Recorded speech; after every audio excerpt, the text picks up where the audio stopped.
Are you a Democrat or are you a fucking Republican? And bitch, I'm not even in fucking United States. I don't know what you're talking about. As soon as he got fired, he started crying. But crying like your fucking dog just died in front of you. Fucking crying. He got in his knees and he started begging to the supervisor, please give me other chance, please. You girls have the worst process of poverty. I'm aware about that. You don't deserve everything that happens to you. But in the other hand, the poverty of men, fucking hell, that's so fucking disgusting in so many ways. All of a sudden, his father kicks the door with the belt in the hand and start hitting him as much as he could. Well, he was naked, he was hard, and he got.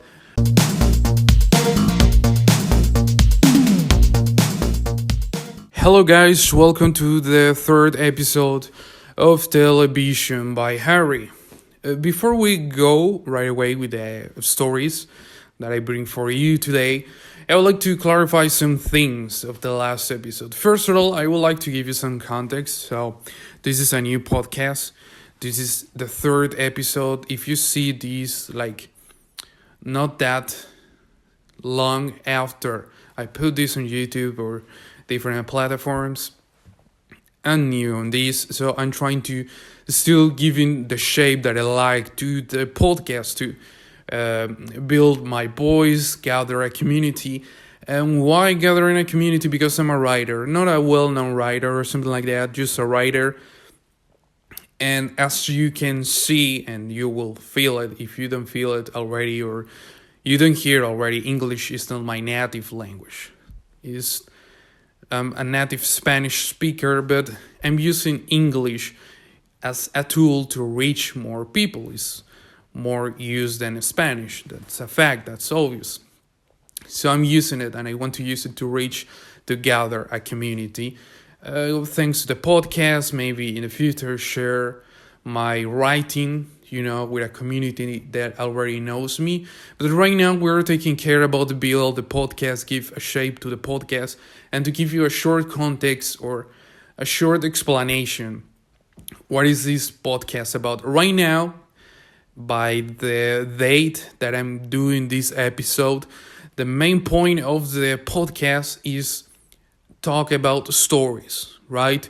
Talk about different situations, different stories, and explore the human behavior and the human being per se, the emotions, the reactions, the funny moments, the scary moments, the traumas, the hidden secrets, I don't know, all that, So the last episode I was editing, I was cutting the clips to put it on YouTube and shorts, and I realized I was too serious. I didn't like, and I found the reason why I was too serious. I was reading a lot, and I suck reading in English. I read a lot books in English, but in loud voice, I suck doing it.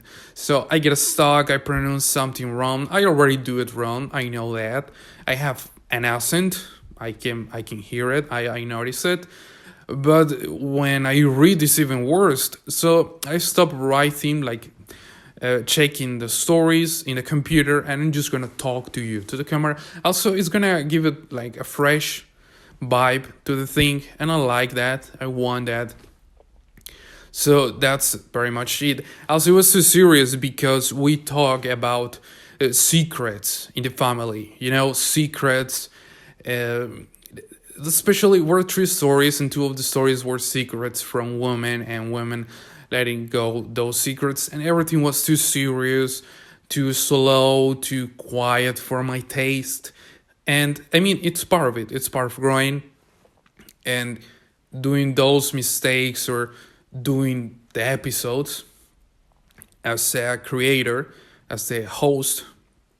You realized what you like and what you don't like, or the shape that you want to give. So it's right now just the third episode. In this episode, I'm gonna see things that I don't like. I'm gonna try to make it better every time, every clip, every editing, every story that I bring to you. So I will try to make it interesting or funny, or that make you bring an opinion to you. So going to the stories, the uh, let's say the subject that is gonna be the main thing for the stories of today, because maybe you don't know, in the first episode was being drunk is not an excuse. So it was three stories of people using being drunk as an excuse or related to that. The second episode was secrets in the family, right? Woman letting go secrets. The third story was about a lawyer or ex-lawyer letting go a secret. You can check the clips in the channel, check the second episode.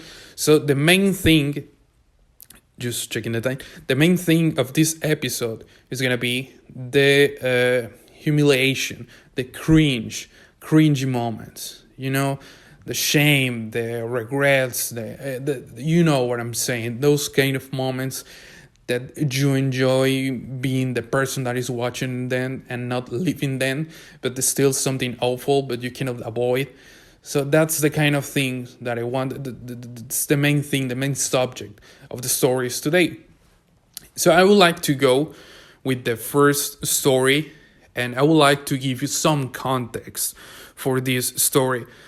So for the context, I have to say that the way that I got my English, or I improved it, was working in call centers. I'm from Colombia, and in Colombia, especially in Bogota, the capital, there are sorry, the mustache is annoying something. There are many a huge industry of call centers working with American companies from the United States, and it's cheaper for them, and you find a lot of people that it's in college or trying to find a job, and they don't ask you for experience. It's really easy to get in this kind of jobs. So I worked for that, was the best payment. Like, you work in that industry and you see people, I don't know, I didn't graduate because I left college because, I'm a writer. I didn't connect with my career, but working in that, I met many engineers, nurses, lawyers, architects, dentists, many careers that for them was better and was a better payment in that country, in that city, working in a fucking call center. You can see how bad is the situation there, that you get a better payment for that. Even if you have experience already in your profession, doesn't matter, you get a better payment for that. But it's okay, it is what it is. So the payment is that good, and they hire any kind of people. So I worked 3 years in the call center industry, right? So I got really, long experience talking with every kind of people, every kind of American, every kind of situation with customer service. It is the kind of job that you realize how stupid people can be, and how much lack of understanding someone can have. So I'm gonna focus in the story, but I'm sorry if I complain too much. It was a tough experience. So the point is that I was in my second year working in call centers. I was my second company, because you switch companies and campaigns all the time, different companies, newspaper, home warranty, medical insurance, all that crap. You switch a lot. As long as you have English, you are always gonna find a fucking job. If you are in Colombia and if you are in Bogota, you have many call centers to work in. So it was in my second company, my second campaign. And you see a lot of people, different types of people, and especially as a co-workers. So normally the call centers in the beginning, and if you are a beginner, they try to sell you this nice environment, that you are in a really healthy place. Oh, we care a lot about your emotional issues. We care a lot about what is going on in your life, about your health, about oh, you're distressed. Don't worry, we're gonna take care about that. All that is bullshit. And when you are working there, it's like, and this is a real thing that I have to, you know, watch happening. A dude came because his father fucking died and asked, "Can I leave today because I'm not today for working?" And my mom is alone. We are just the three of us, and I need to go to her to support her because my fucking dad just died. And the answer he got was, Christian, because that was his name, Christian, I'm sorry, but we have too many calls today. Today's Tuesday, so it's the beginning of the week. We cannot do that. Will be better if you take calls. I'm sorry for your father, by the way.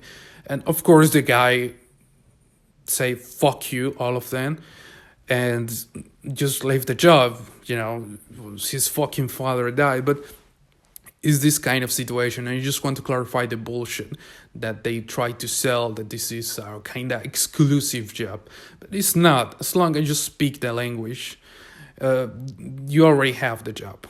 You know what I mean? They try to make you think that they are trying to take you through different filters, but at the end of the day, they hire every kind of people there, every kind of people, and that's the reason why you met every kind of person.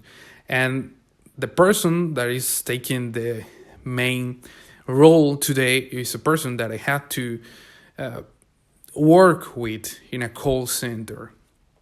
So in this company, every 2-3 years, they take a new wave, a new group of people to do the interview, to pass the test, the proofs, the medical shit, and all that.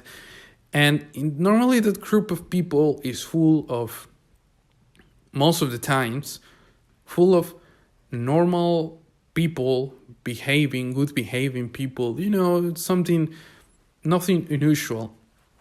Maybe a weird opinion here, maybe, you know, weird hobbies there, but nothing, you know, too crazy. But in this new wave, I had like 6 months working in the second company already, and we had this new wave. And this guy was from this new wave, and during the training and everything, he was acting really fucking weird. Like, he was so quiet, but not just oh, look how weird he is, he's not talking too much.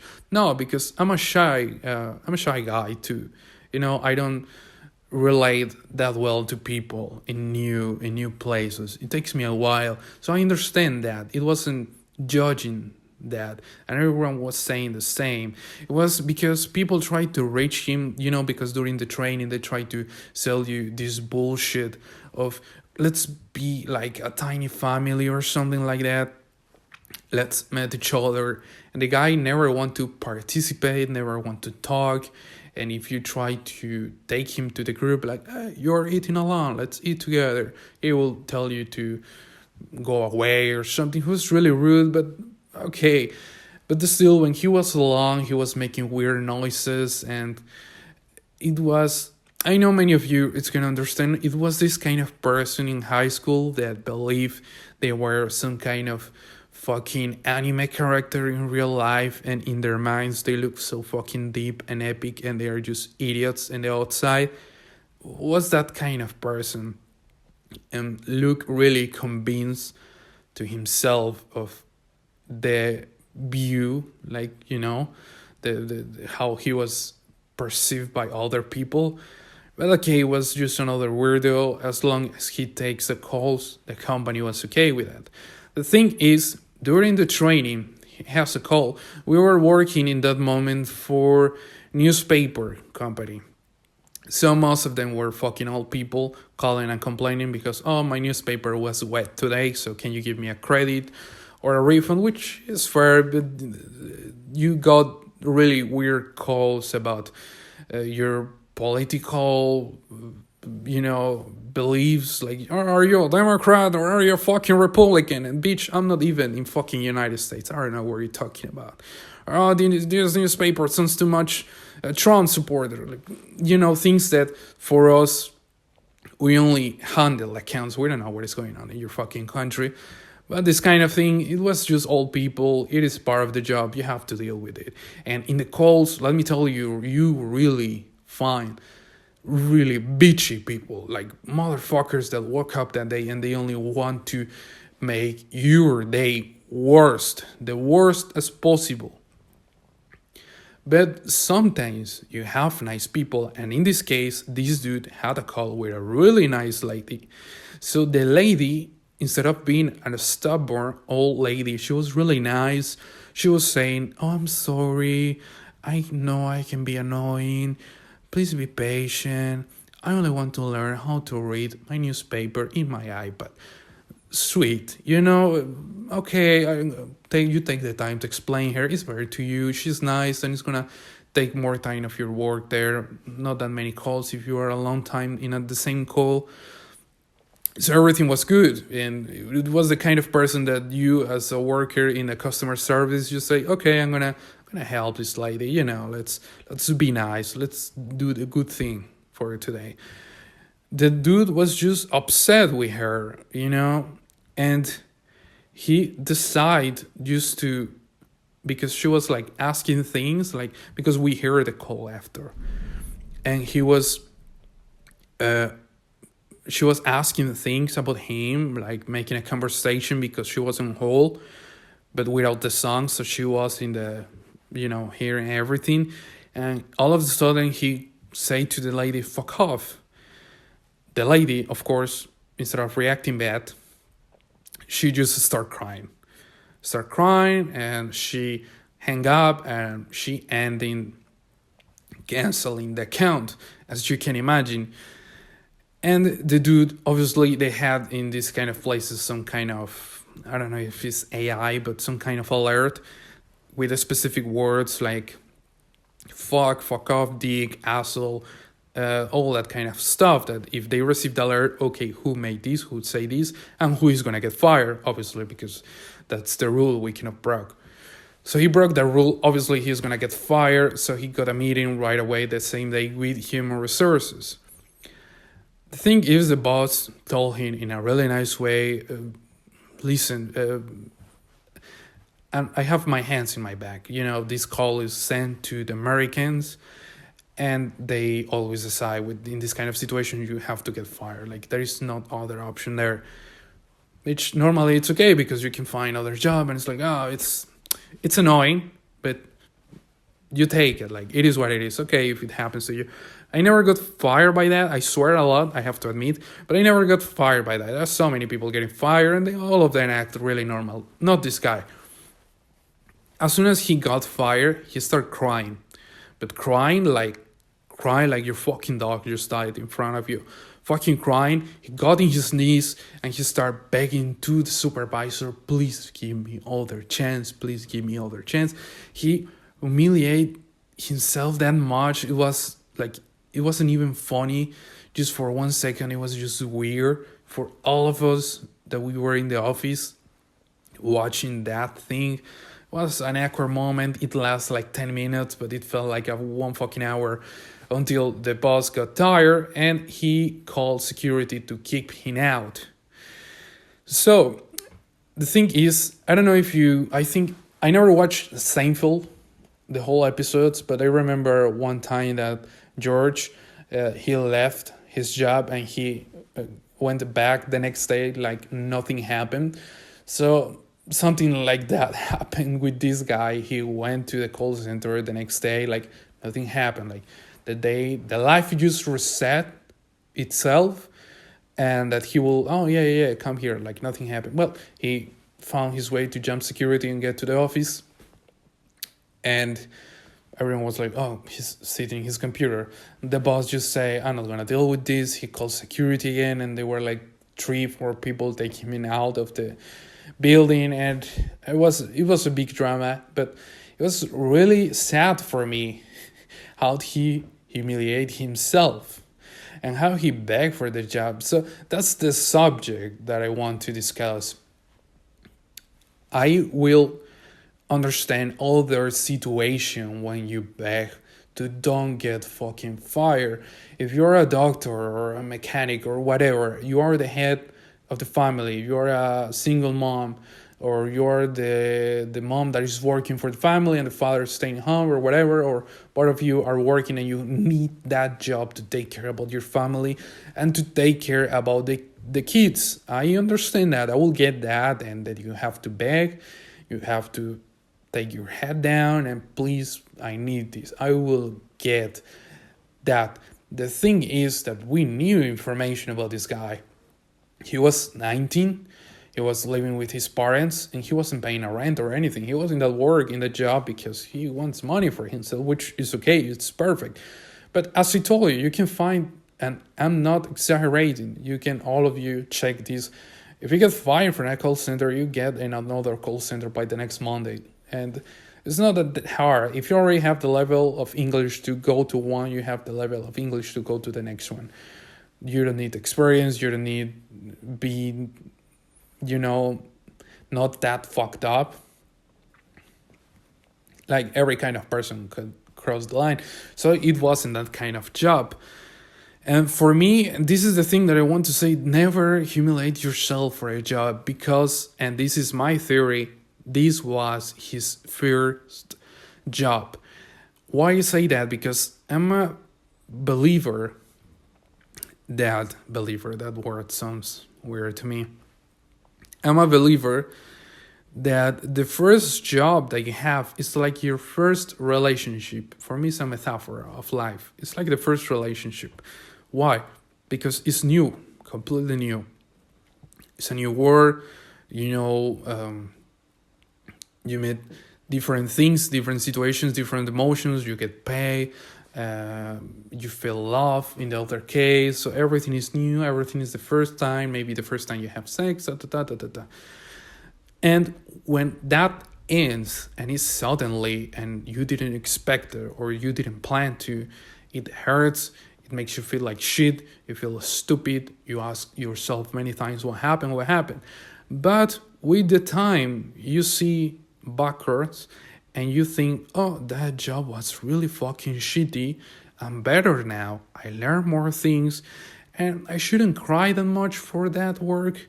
You know what I'm saying? Because the same happens to my friends when they got the first job. And the same happens to me when I got my first job.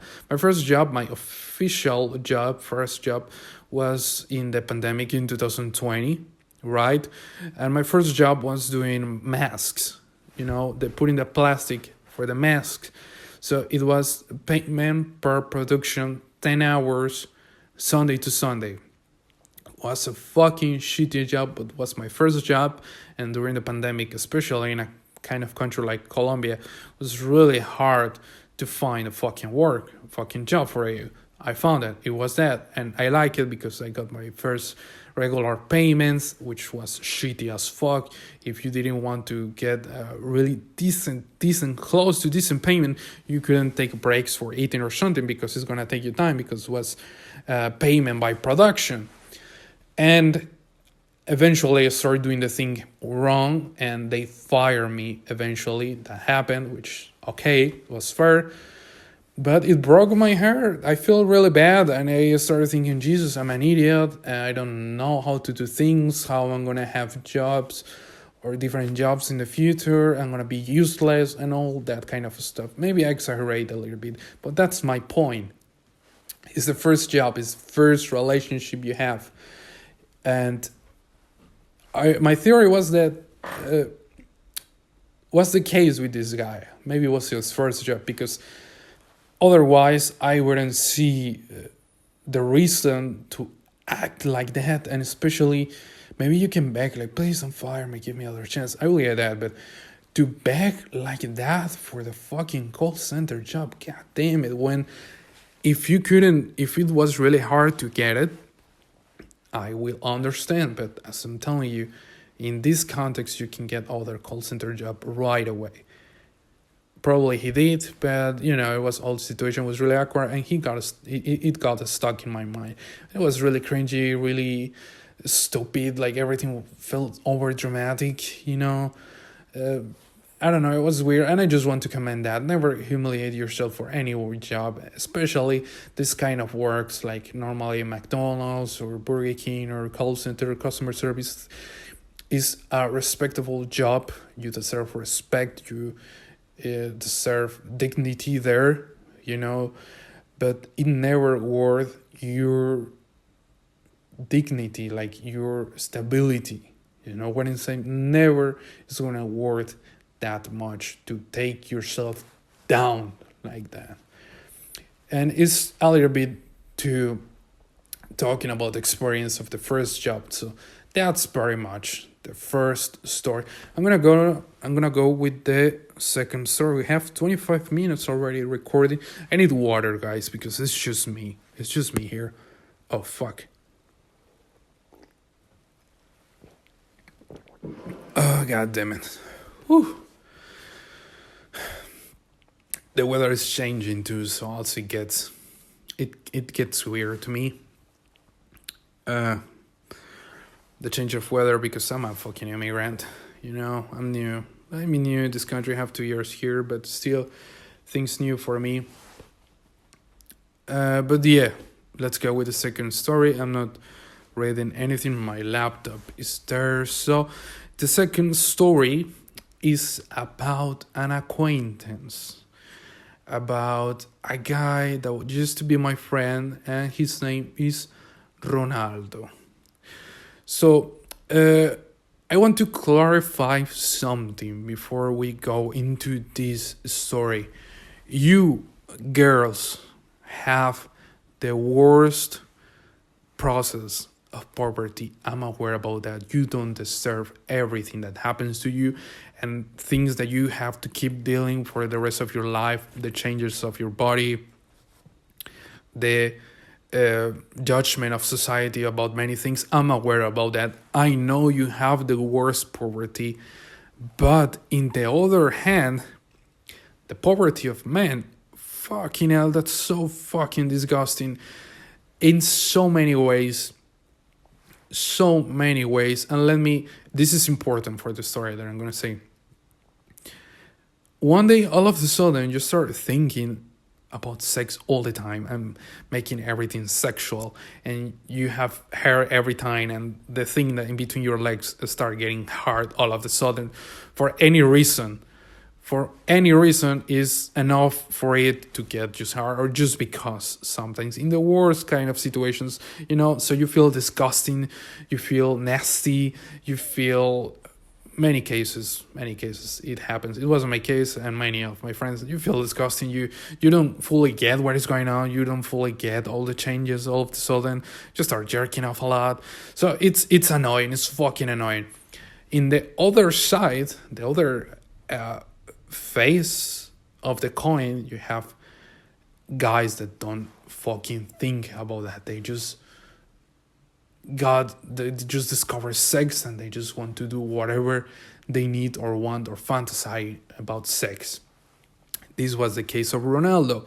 So Ronaldo was this dude that was always talking about sex or exploring sex or want to having the first experience. He was in a really rush for it. He was a kind of disgusting guy. In that moment when you are just a teenager or a kid, you don't see that kind of things. Now you see in the past, and it's like, Jesus, I was surrounded by idiots, and now I was a fucking idiot. But it's part of growing up. That's fucking normal. My point is that Ronaldo always had every kind of fantasies. He rushed to lose his virginity and so on and so on. So Ronaldo's mother had this friend that Ronaldo always knew, but he started to looking at her with different eyes since he started, getting a teenager. So all this story happened when he was 17. So when he was 70, he started having this fantasy of having sex with an old lady, with a lady in the 40s, maybe 50s. Many guys have that fantasy. And he was really trying to look for it, and this friend of his mother was really nice to him, but like in a normal, I don't know how it's in other countries, but in a normal South American way. Oh, you are so big, you are a man now, you are so handsome, you are a handsome young man now, this kind of comments. And if you're a normal, rational human being, you will take that as just a compliment, just someone trying to be nice to you. But Ronaldo took this in a way of, oh, she wants to fuck me. And he started with this mindset of she wants something, she wants something, she wants something. Really fucking disgusting, really fucking annoying, even for us back then. But this happened, and at the same time, Ronaldo eventually finds, or he start a relationship with a nice girl, same age, 16, 17, something like that. And one day, like this happened, she says, oh, I have to go with my family to Aruba. That is the island that is close to Venezuela. I have to go to Aruba for 2 months because her family was really wealthy and they have to do some stuff there. And he was like, oh, fucking hell, 2 months, 2 months without sex, without doing anything. And watching corn wasn't enough for him, or using the hand, so he really needs sex. So he thought about that a lot. One day, his mom's friend, this woman, goes to the house, and he was alone in that house. So she was taking some things, so things for baking, apparently, that his mom need. And she was like, oh, I'm just gonna leave this for your mom. Oh, how are you? Da, da, da, da, da. And she sat in the sofa. So he thought, I'm alone, she's staying here, this is my moment. Of course, fucking idiot. He sat in the sofa, like following the conversation, blah, blah, blah, blah, blah, blah, and he thought, okay, I have to do my move. I didn't get fully detail of what he tried, but I know he tried something like kiss her or touching or whatever. The point is, she got scared, like, fuck, whoa, what are you doing? And she pushed him, she stand, she was quiet, and she just left the house. So he said, okay, maybe I misunderstood the words this lady was saying to me. I misunderstood the signals that didn't exist at all. And he just kept going with his day. But so after that, after he made up his mind, he was really horny. And he wanted to do something. So he calls his girlfriend. Could we do some dirty call later? Could you find a space for you in that house? And maybe we can do a call. I'm going to be in my room. This kind of stuff. And we weren't that used to video calls back then. So his girlfriend says, yes, of course. He got the moment in his room. He was fully naked. He was hard as fuck. And they were talking to each other. He was jerking off. And all of a sudden, his father kicks the door with the belt in the hand and start hitting him as much as he could. While he was naked, he was hard, and he got hit from the belt in his dick, in his balls, in his legs, in his face. While all this was happening, I don't know, maybe the signal or the phone wasn't the best, but his girlfriend was jerking off too. And he was just receiving belts while he was hard and he was fucking naked. We know this because the next day he had marks in the face. So what happened was that the lady called his mother saying, hey, this happened. Of course, his father was there, and you know what happened. And the funny part to me is that Ronaldo was atheist, but after that, because the mom's friends say you should take him often to the church, something is wrong with this guy. So he had to go to the fucking church until he moved from his parents' house, which eventually happened with us 20, I think. But yeah, like for 3 years, he had to go every Sunday to the church. He got his dick beat, and eventually he had to break up with his girlfriend for this situation. But it was really, really funny, really uh, hilarious for us. Which brings me to the subject of misinterpretate the misinterpretation of signals, of moves. You know what I'm saying? I always had this philosophy because I always was like, right now I'm in a really amazing relationship that I'm hoping is gonna last forever. But I dated with people before, and I always had this rule that I rather to be slow than being an idiot. I rather to don't get the signals, to go really slow, than do a really weird move and being an idiot and get a big misunderstanding. It always was my fucking rule, you know. Prefiero ser lento a ser un imbécil. Will be in Spanish to make it specific. And it always worked. I had comments like, "Oh, I was expecting you to do a move or whatever." I had really awkward moments dating, doing sex, everything. It didn't avoid the awkward moments, but was a rule that helped me a lot, you know. Because in the other difference, I had acquaintances or friends that try the moves or try always to do the first move to be the man, or you know, and show that they were ready, and they got the slaps, they got discussions, they got rejected by girls.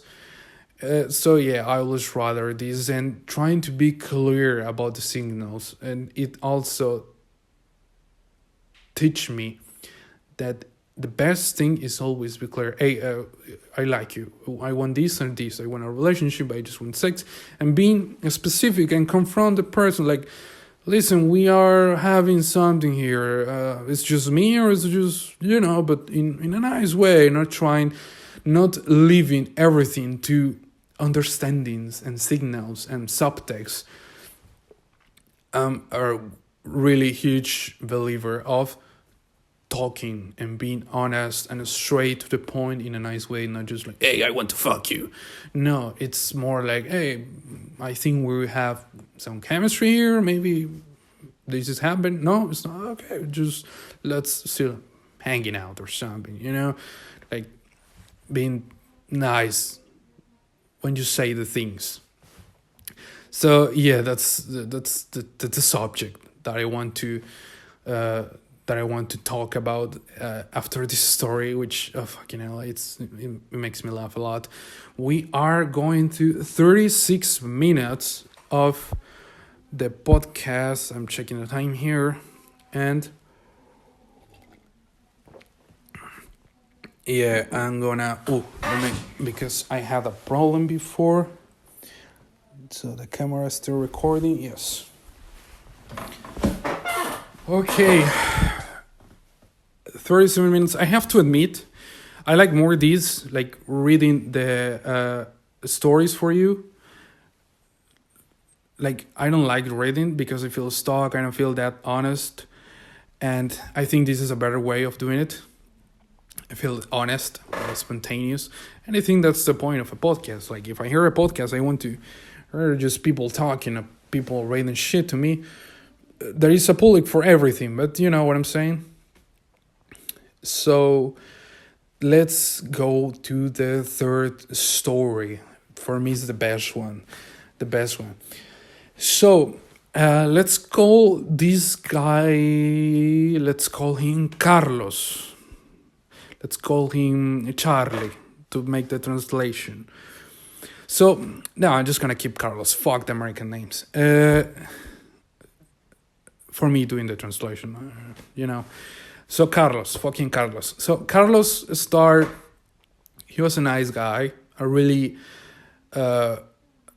nice guy, a really kind guy, the kind of person that really worries about how the other person is feeling, about being in serious relationships, and uh, Carlos started, like, he had some bad relationships, some bad experience, some bad friends with benefits.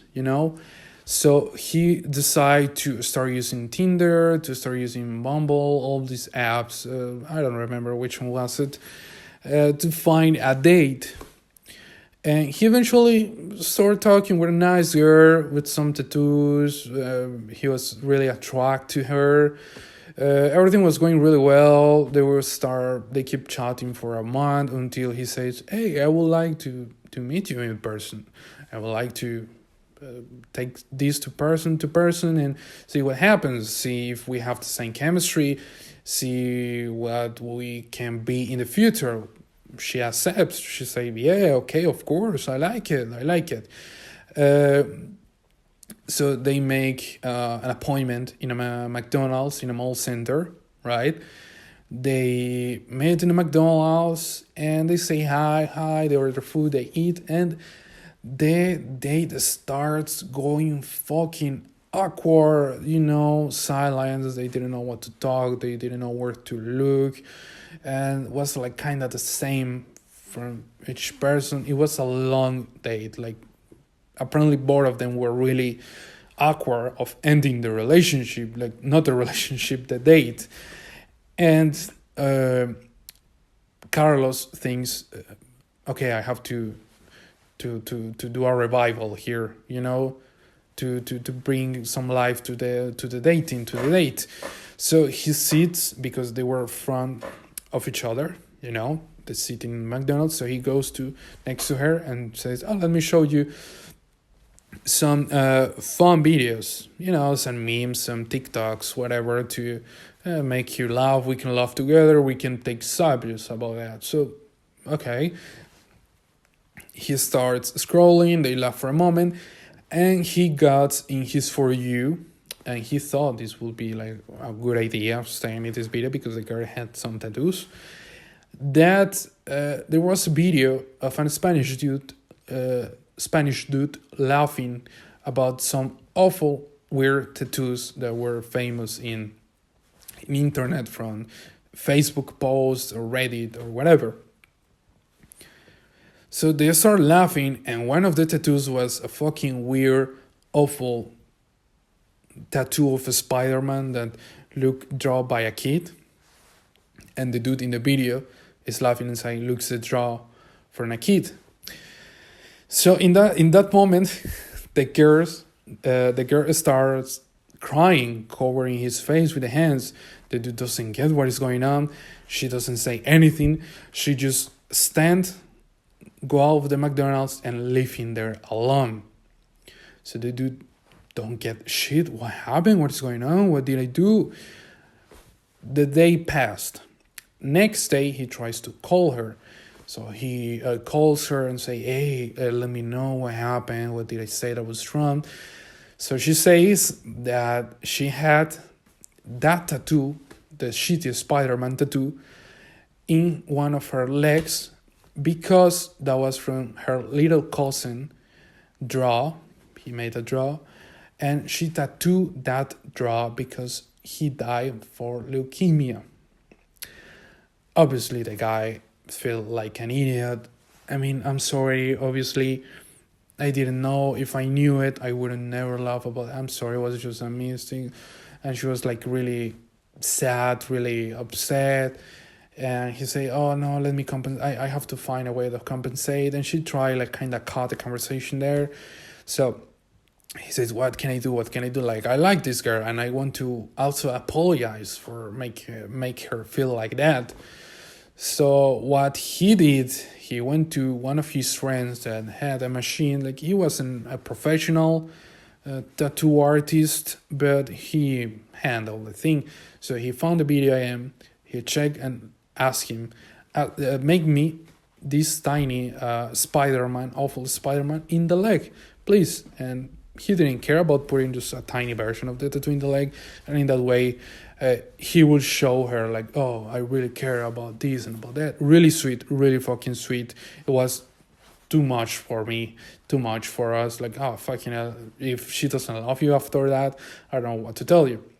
So he knew where she works. So he's like, oh, let me visit you. I just want to talk to you for a moment. And she said, yeah, okay, come here for a moment. He goes, and they start talking for a moment during her break, and he says, look what I did to my leg. And she's like, oh, fuck. And she doesn't seem happy. She doesn't seem upset, but she's not, charmed. She's not feeling like the cute, like, oh, like, you know what I'm saying? And he's like, something happened, what's wrong, what's too much?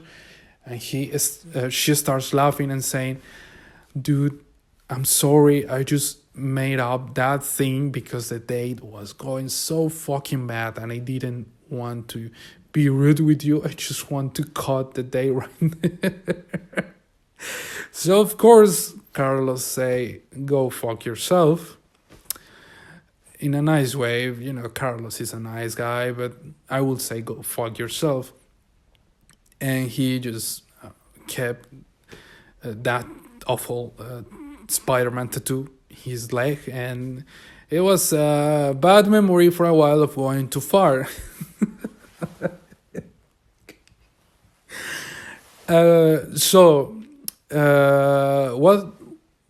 What we can learn from this? How much we have been recording? What we can learn from this?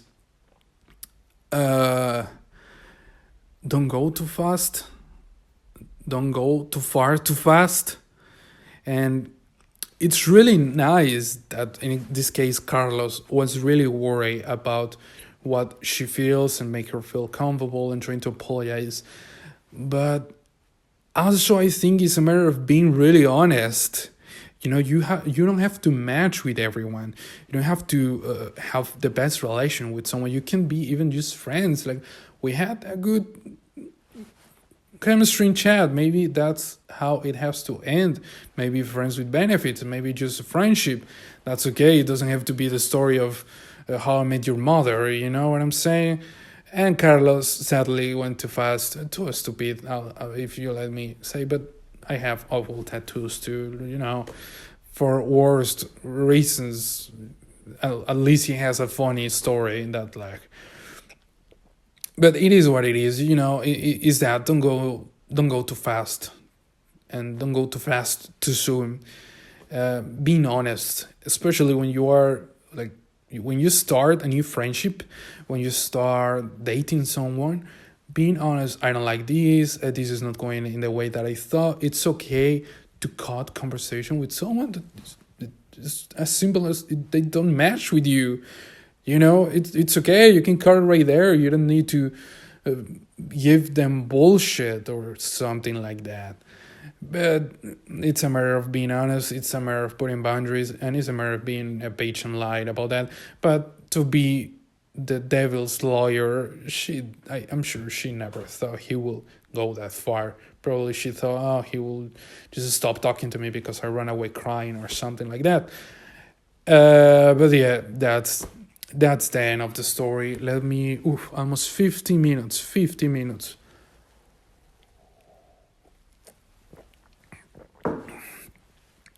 So, Jesus, having a mustache is annoying. I like my beard, but sometimes it's annoying.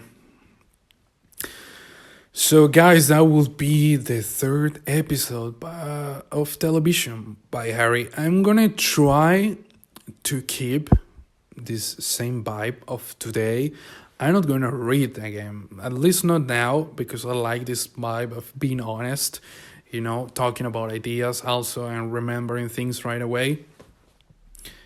And also because I don't want it that serious. I want to chill, to have fun while I talk about this.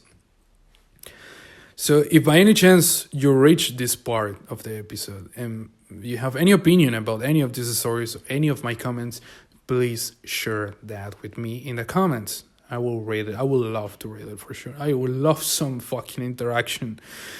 And in any time, doesn't matter when you find this, doesn't matter when you find this, please leave any experience like this that you want to leave in the comments. Okay, I will love it, I will appreciate it. And let's, as I told you, I want to reach the 50 minutes, keeping the shape to this. I'm gonna keep posting the clips, to give food to the algorithm. If you have any, as I told you, any recommendation, any opinion, anything that you want to share, you can do it freely. Just be kind, be respectful with everyone, respect any other's experience. Besides that, we can laugh about that here. And most of the times and most of the stories, maybe they are mixed with my experience, maybe they are not. Maybe they are fiction, maybe they are not. Who knows? Who knows? And also in the future, I would like to talk about the call center experience because, believe me, it's a thing that will give for a lot talking and a lot good stories and weird stories. I don't know if it's going to be the next episode. I'm not sure. I don't think so. But we will see. I will see what I can get from there. Okay, I want to, because it's just a one person podcast, so I like it to build nice, like follow and script, to don't stop talking, to don't get it in silence, to don't make it boring. The last thing that I want to is making boring, but we will see what we get. Okay, so that will be all for today. I hope you enjoy it. I hope you laugh, or you found it interesting, or you remember any experience of yourself. Okay, so my name is Harry. I hope you enjoy it, and we will see each other in other time in the 4th episode. Be nice, be kind, and enjoy your time and yourselves. Bye bye.